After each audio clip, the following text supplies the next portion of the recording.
window, roast goose or maybe turkey sizzling in the oven. And as a special radio treat for the Christmas season, we bring you the story of old Ebenezer Scrooge, an adaptation from Charles Dickens' immortal classic, A Christmas Carol. To begin with, old Marley was dead. No doubt whatever about that. The register of his burial was signed by the clergyman, the undertaker's clerk, and the chief mourner. Scrooge signed it, and Scrooge's name was good on change for anything he chose to put his hand to. Old Marley was dead as a doornail.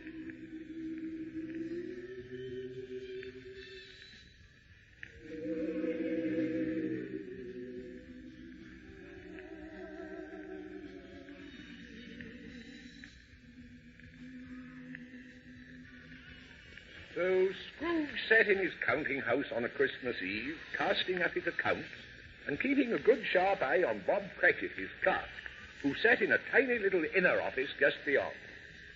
Scrooge's fire was small, but Bob's was so very small that when he poked it, it gave a despairing flicker and died out altogether. So poor Bob, half frozen, with his white comforter round his neck, picked up the shovel and tiptoed into Scrooge's office toward the coal box. You, Cratchit. Yes, Mr. Scrooge. What are you up to with that shovel? Well, indeed, sir, it's so very cold, and my little fire is quite out, sir. Out, is it? Warm yourself at your candle, sir. And if I see you in here again with that cold shovel, I tell you plainly, Cratchit, we shall part. You understand? Yes, sir. Yes, Mr. Scrooge. See who that is. Merry Christmas, Cratchit. Oh. Merry Christmas, Uncle, and God save you. Your nephew, Mr. Scrooge. You think I'm deaf? Back to your work. And as for you and your Merry Christmas, all I have to say is humbug. Ah, Christmas a humbug, Uncle? Oh, you don't mean that, I'm sure. I do. Merry Christmas, indeed. What right have you to be merry? You're poor enough. Oh, well then, Uncle, what right have you to be dismal? You're rich enough. Humbug, I tell you. Don't be cross, Uncle. What else can I be when I live in a world of fools? Merry Christmas. Out upon Merry Christmas. What's Christmas time to you but a time for paying bills without money? A time for finding yourself a year older and not an hour richer. But if I could have my way, every last idiot that goes about with Merry Christmas on his lips should be boiled in his own pudding and buried with a stake of holly through his heart, he should. Good heavens, Uncle. You keep Christmas in your own way, nephew, and let me keep it in mine. But you don't keep it. Very well, then let me leave it alone. What good it has ever done you. Well, if by good you mean profits, I agree, Uncle. But I've always thought of Christmas time as a good time. A kind, forgiving, charitable, pleasant time.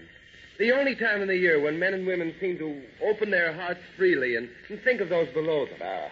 And therefore, Uncle, though it has never put a scrap of gold or silver in my pocket, I believe that it has done me good and will do me good. And I say, God bless it. And so do I. Hear, hear. Let me hear another sound from you, Cratchit, and you'll keep your Christmas by losing your situation. Don't be angry with poor Bob Cratchit, Uncle. Come and dine with us tomorrow. Good afternoon, nephew. Roast goose, Uncle. Games and such a jolly crowd. Good afternoon, sir. Oh, I don't want anything from you, Uncle. I don't want to ask you for a thing. Why can't we be friends? Good afternoon. I'm sorry, Uncle, but I came here because it's Christmas, and I'll keep my Christmas humor to the last. So, a Merry Christmas to you. Good afternoon. And a Happy New Year, too. Oh, I beg your pardon, sir. I'm Paul and Darley. Scrooge and Marley. Good day to you. Good day. Scrooge and Marley's, I believe. Mr. Marley has been dead these 7 years. He died 7 years ago this very night. I have no doubt his liberality is well represented by his surviving partner. Indeed. At this festive season of the year, Mr. Scrooge, it is more than usually desirable that we make some provision for the poor and destitute who suffer greatly at the present time. Many are in want of common comforts, sir. Many more... Are there no prisons, sir? Prison? And the workhouse? Are they not still in operation? They are.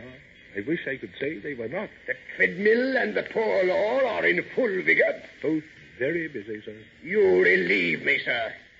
I was afraid from what you said at first that something had occurred to stop them in their useful course.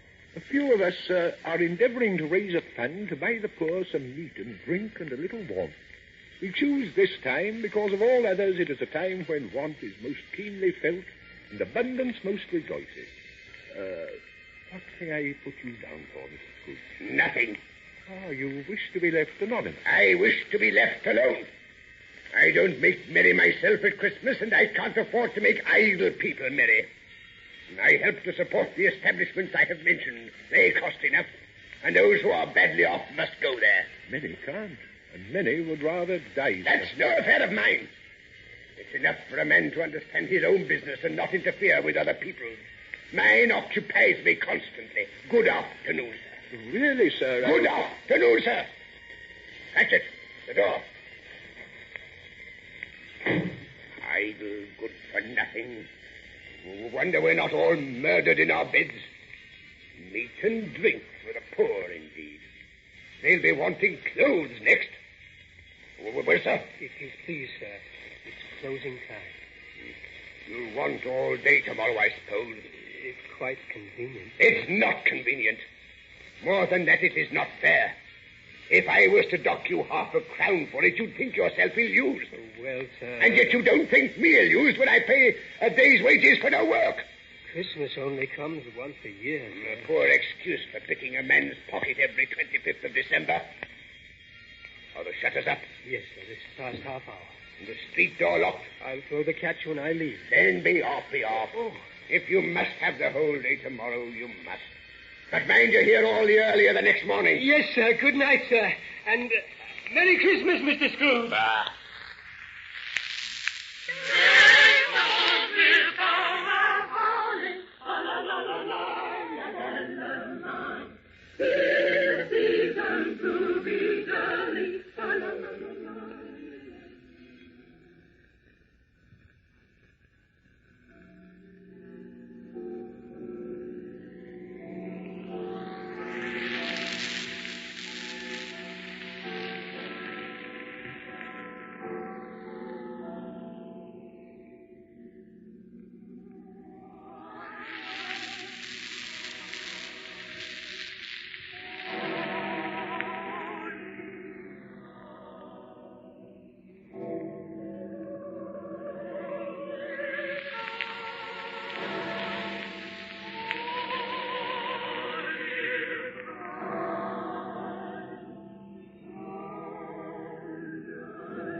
What's that?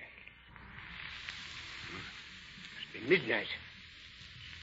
Bless me, I've been asleep, sound asleep. What's that? Who's there? It is I. No, I tell you, I won't believe it.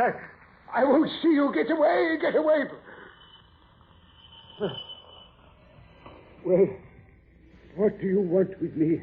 But Who are you? you know well enough. Ask me who I was. Well, then, who? In life, I was your partner, Jacob Marley.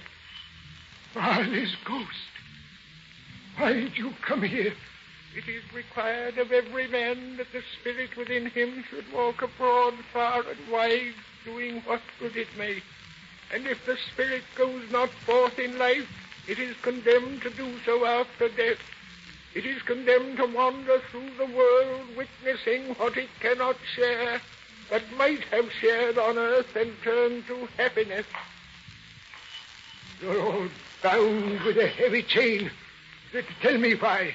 I wear the chain I forged in life.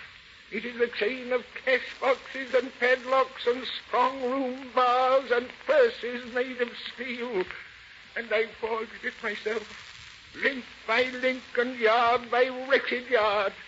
It is the chain of what I love most in life, and I put it on of my own free will. Is its pattern strange to you? What is all this to me? Your own chain is heavier than mine, Ebenezer Scrooge. It was full as heavy and as long as this 7 Christmas Eves ago. I see it now, winding its golden way about your very soul.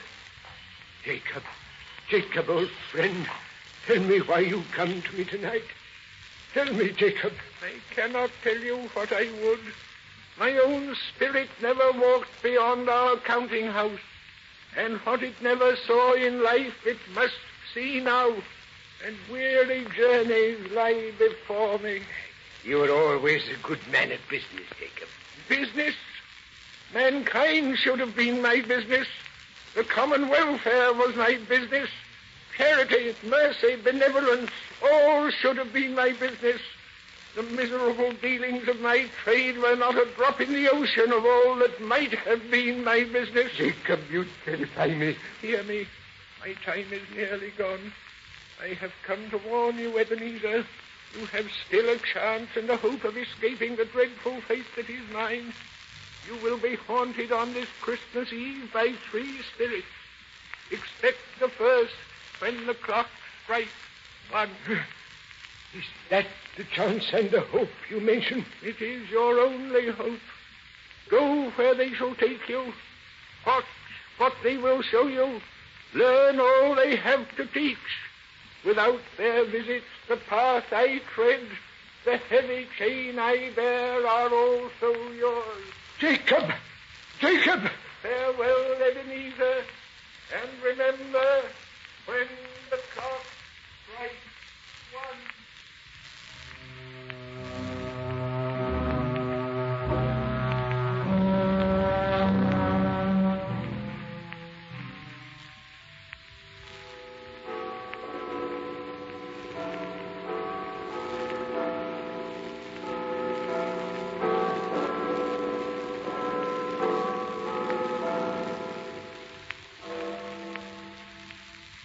I am the ghost of Christmas past, your own past. Are you the spirit whose coming was foretold to me? I am.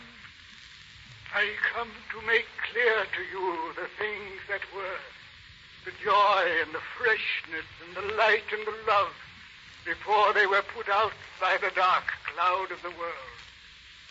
Come with me and have no fear.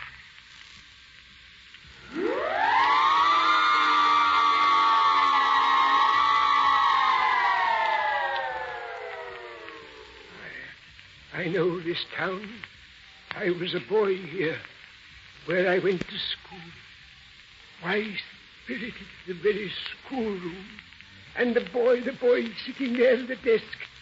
The boy is myself. Brother, are you ready? I've been waiting ever so long, Fran. Are we coming home? Home for good and all. Father says so. We're to be together the whole of Christmas holidays and have the merriest time. Do hurry. Hurry. I've been waiting this 2 hours. Bring down Master Scrooge's trunk. Now then, you two, there's no time to be lost. Out you go. Merry Christmas. Merry Christmas to you. Merry Christmas to all the people around. Goodbye. A sweet, childlike spirit. But where is she now? Dead Spirit. But she left the child. Your nephew.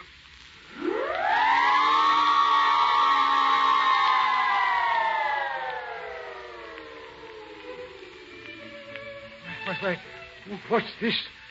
What's this, eh? Another Christmas Eve. Do you know the place? Know it? I should say I do. It's old Fezziwig's, where I was an apprentice years and years ago. Look, there I am carrying the shutters, and there's old Fezziwig himself. Come now, boys, come now. Ebenezer, Dick, up with the shutters. Clear the floor. Bless my soul. There's the music already. Oh, they're coming. They're almost at the door. Where's the cold roast? That's it. They're on the sideboard. Bless my soul. Here they are.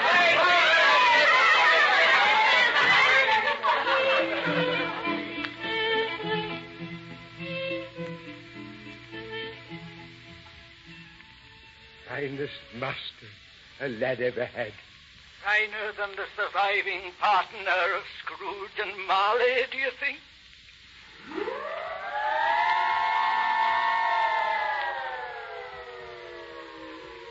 Another Christmas Eve, years later, when the dark lines were creeping on your face.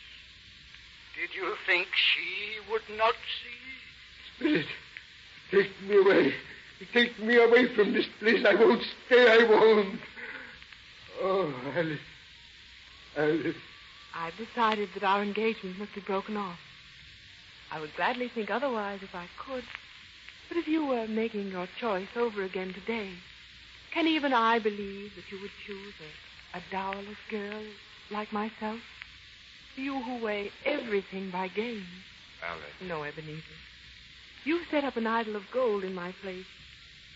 I release you with a full heart for the love of him you once were.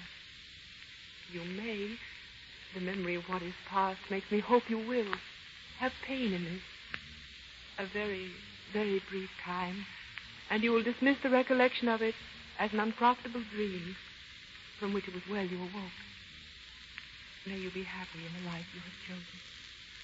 Spirit, show me no more. Take me home. Why do you delight to torture me? One shadow more. No more, no more. Take me away.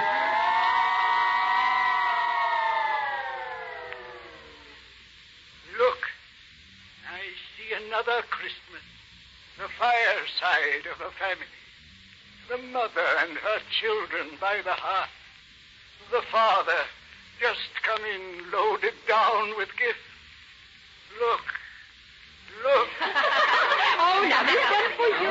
Off with you. Upstairs to bed, every man, Jack. Go along You want now. Santa to find you out of bed when he comes down from the chimney? Quick. Go along now. Go along. Oh, Christmas Eve, John. I don't believe I was ever so happy in my life. And to think what I might have been. Well, that reminds me, Alice. I saw an old friend of yours this Who afternoon. was it? Guess. How can I? John, it wasn't Mr. Scrooge. It was indeed Mr. Scrooge himself. I passed his office window, and I couldn't help seeing in. I hear his partner lies on the point of death. And there he sat, with his one candle all alone. Poor fellow. And yet, it's what he lives for. Well, he's all alone in the world, if that's what he wants. Quite alone. Spirit, remove me from this place. I told you that these were the shadows of the things that have been. Do not blame me that they are what they are. The blame belongs elsewhere.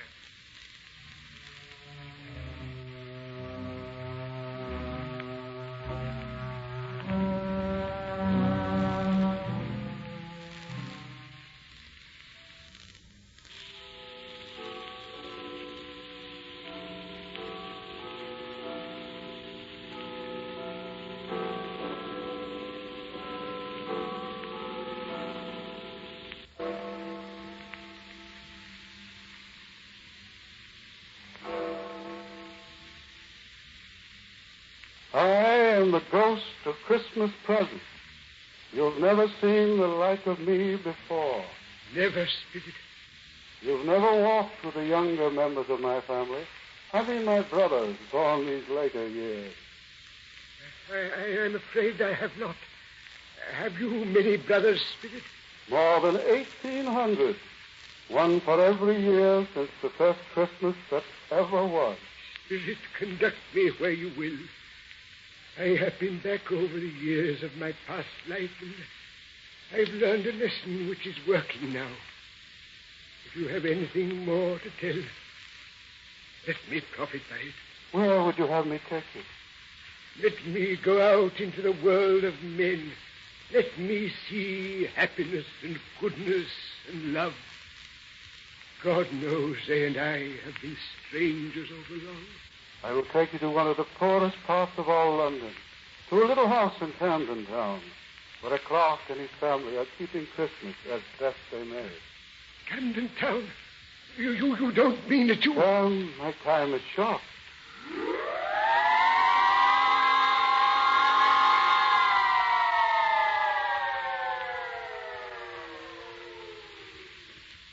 Look, he's coming down the street now. There. That's the man. You know him? Know him? I should say I do. It's my clerk, Bob Cratchit. Bob! Quiet. His wife and his children are waiting in the kitchen. They see him through the glass. Listen. Whatever's got your father, my dears? Little Tiny Tim. Here he comes now, Mother. And Tiny Tim's riding on his shoulder. Hide, Martha, hide. Hide in the closet. Behind the door. All right, I will. Hello, everybody. Hello, Bob. Merry Christmas. Why, where's Martha? Not coming. Not coming? Martha not coming on Christmas Day? Here I am. It was just a joke. Martha's here, right enough. Just You're wanted to a trick you. pack of rascals. Here, take Tiny Tim out into the pantry and bring in the dinner. I can't wait a minute longer. Mind his crutch now. All right, come on, little Tim. Hold the crutch. I have it. And how did little Tim behave in church? As good as gold and better. Somehow he gets thoughtful sitting by himself so much, and he thinks the strangest things you ever heard. Bob, you don't think he... Now, Mother, you stop worrying. It's Christmas, and I just won't have it. He told me coming home that he hoped that people saw him in church because he could never let his little crutch, and he hoped it might help them to remember on Christmas Day who it was that made the beggars walk and the blind men see. Dear little lad. Oh, Bob, if ever he... No, Mother, hush. Here they come with the goose. And what a goose it is, too. Well, children. Mother, I never saw such a goose in all my life. Look at the gravy. Look at it. Smell it to me. I think it's the best gravy that there ever was. Children. Bob, make them behave. On Christmas, with a dinner like this, Mother, I can't behave myself. Sage and onions as I live. Sage and onion dressing. Where's my carving knife, somebody? Right here. Here it is. And here come the potatoes. Oh, my land, where's the pudding? Lord bless me, I clean forgot. You, Peter, you... All right, Mother. Here it comes, blazing up fine. Goose and dressing and gravy and applesauce and plum pudding. I declare the Lord Mayor himself hasn't a finer Christmas dinner than we have here. Here, wait a minute. Where's the hot stuff? Pass the glasses, Peter. Peter, the glasses. Okay. Fill them up. Fill them up. Now then, the first toast before we begin. Up with your glasses all round. The first toast, a Merry Christmas to us all. Merry Christmas. And what does Tiny Tim say? God bless everybody here. God bless us, everyone. Oh, good for you, Tiny Tim. Spirit, tell me if Tiny Tim will live. I see a vacant seat in the poor chimney corner, and a crutch without an owner, carefully preserved. If these shadows remain unaltered by the future, the child will die. But come, my time is growing short, and there is another scene at hand, the house of your nephew.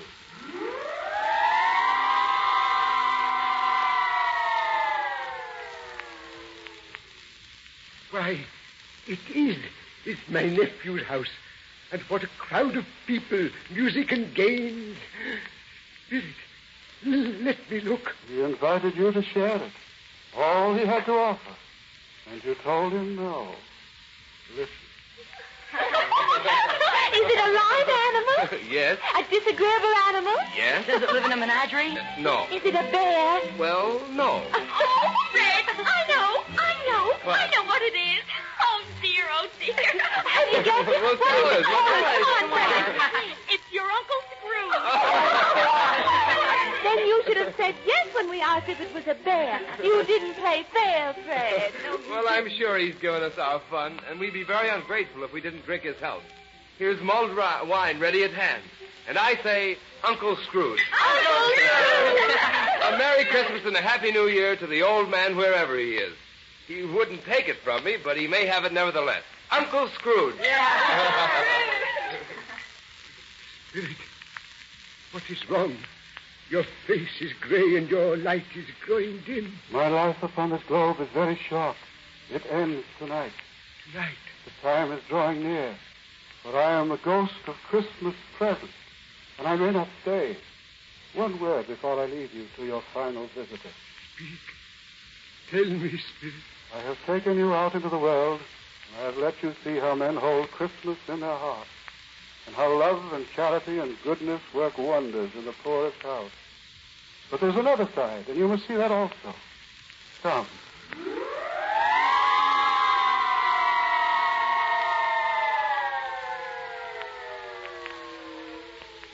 Look, there in the darkness of that darkest alley.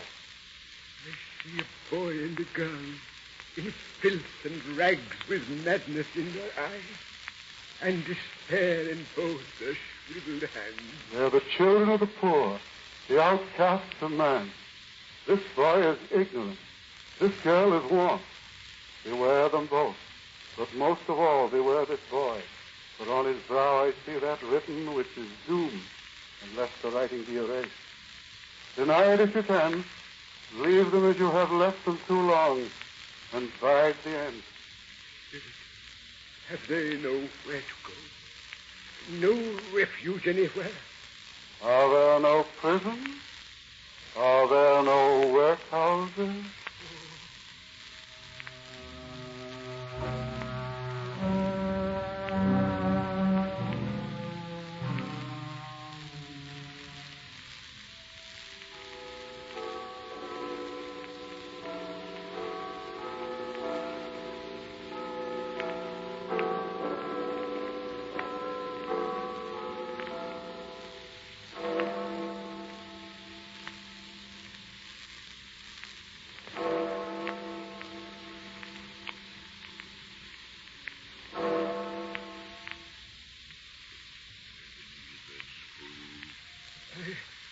I am in the presence of the ghost of Christmas yet to come. Yes, the ghost of Christmas future. You are to show me the shadows of things that have not yet happened, but which may happen as time goes on. Take me where you will, Spirit.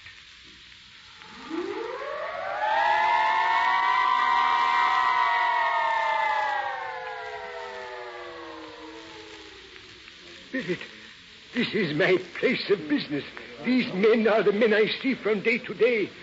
The men I deal with on change. Listen. I tell you, I know nothing about it. I only know he's dead. When did he die? Last night, I believe. Well, it's likely to be a cheap funeral. Only life I don't know of a soul to go to it. Come along, you chaps. Time for lunch.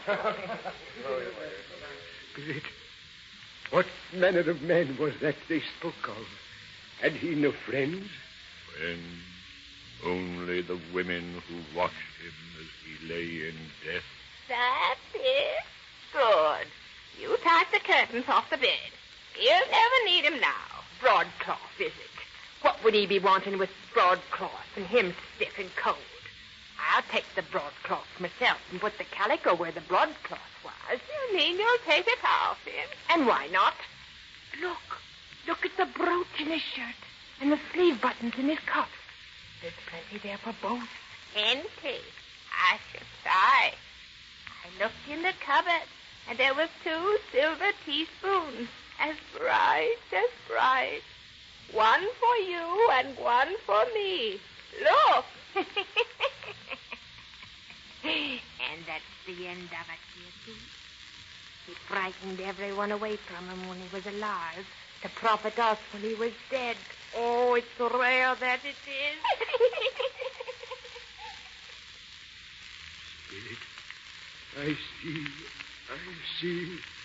The case of that unhappy man might be my own.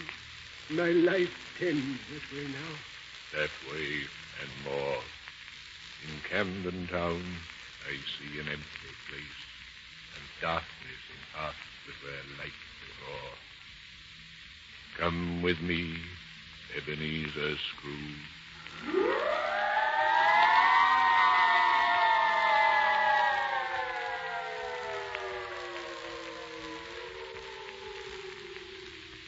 Spirit, no, not Tiny Tim.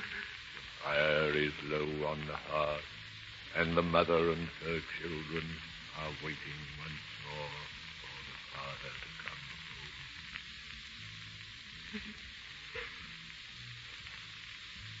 The color hurts my eyes. They're weak by candlelight, and I wouldn't show weak eyes to your father when he comes home for all the world. It must be near his time. That's it. I think he's walked a little slower these past evenings, Mother. I've known him to walk with Tiny Tim on his shoulder, very fast indeed. So have I, Mother. Often. But he was very light to carry. And your father loved him so that it was no trouble. No trouble at all. Here's Father now, Mother. I'll let him in. Hello. Oh, my dear. It's good to be home. My slippers, Kitty. Oh, I'll go get them, Father. Here they are. Sit down, Rob. Do. There's a good man. I will. I'm more gone than I thought. Ah, that's it, chicks. Come here to your old father. One on each knee. Don't mind it, Papa. Please don't cry. Bless the dear, I'm not crying. Just dust in my eyes, that's all. That's a pretty work, my dear. It'll be done long before Sunday. Sunday? Then you went to see about it today? Yes. I wish you might have gone. It would do you good to see how green a place it is. But you'll see it often. I promised him we'd walk there on a Sunday. Oh, my child, my little boy. Bob, dear. Don't. Please don't. For his sake. For all our sake. There. I'm sorry. I shouldn't have let myself go on so. I know I shouldn't. But it's so sharp. And them that go are so soon forgotten. Not by us, Father. We'll not forget.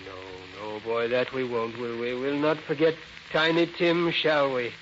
Or this first parting that ever came among us. No, Father. Never.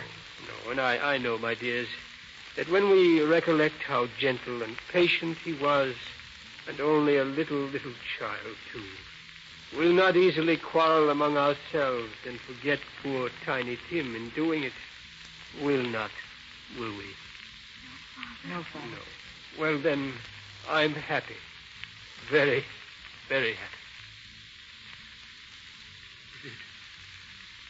Something tells me that our time is slipping fast. One last question before you go. Who was that man you showed me in his chamber, dead and alone? Let us be off.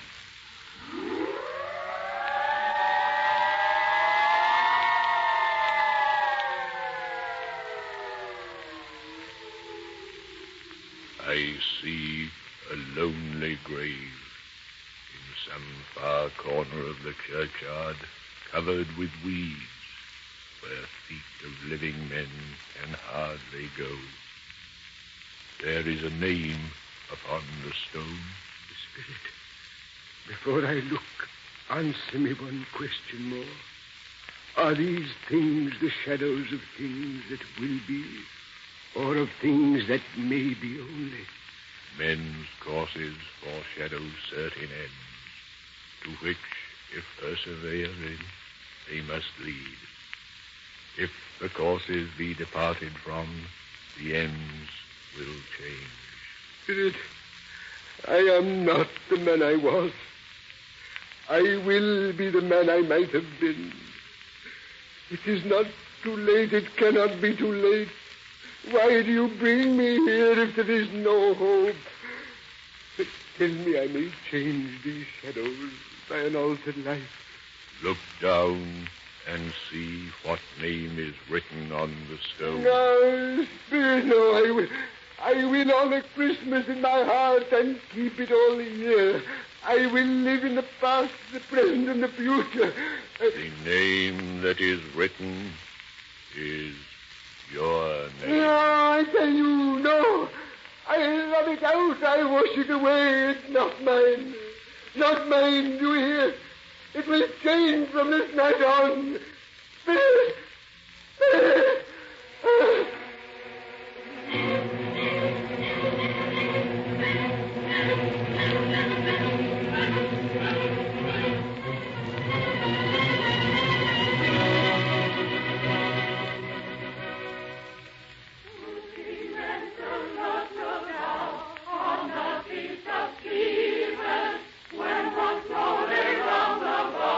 Peace and peace and even, bright be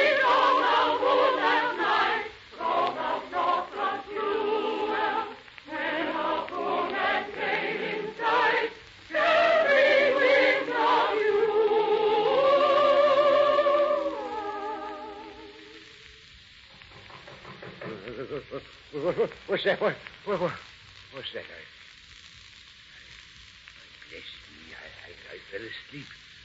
Why, morning, Christmas morning. I've slept the whole night through in my office. Come in. Merry Christmas to you, sir. Merry Christmas to you, too, my boy. Here's your turkey, sir. The biggest one we've got. I didn't order the turkey. You didn't? No. But stop a bit. I will, though. Are you from the poulterer's shop on the corner, the one with the prize turkey? Yes, sir. And not the little prize turkey, you know, the big one. Oh, yes, sir. It's there. Right enough it is, sir. No one's taken it yet. You go and get it. You don't mean it, sir. Oh, yes, I do. I'm in earnest. Come back with a man to carry it, and I'll give you a shilling. Come back with him in less than 5 minutes, and I'll give you half a crown. Oh, yes, sir, yes. My gracious, how that boy can run. Good morning, Uncle. Why, nephew, bless me, it's Fred. I've come back once more, Uncle, to wish you a Merry Christmas and to ask you to come to dinner. My wife says she won't take no for an answer. My dear boy, I shall be perfectly delighted. I've come with pleasure. What? You will? Uncle, are you sure you're...